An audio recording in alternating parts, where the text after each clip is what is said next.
Hello! So I'm going to tell you how to get mods that install onto your The Sims 4 game. So first you need to download CurseForge, make an account. Now you click on the game that you want to install mods on, like The Sims 4 or World of Warcraft or anything like that. Once it has scanned everything, like your drives or the files that you keep your Sims 4 mods in, it will scan everything. Once you set up the location of it, it will just scan everything.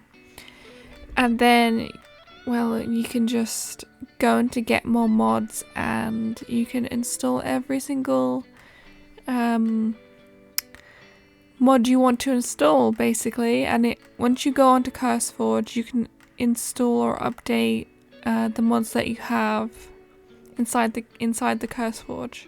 I hope this helps, and happy simming!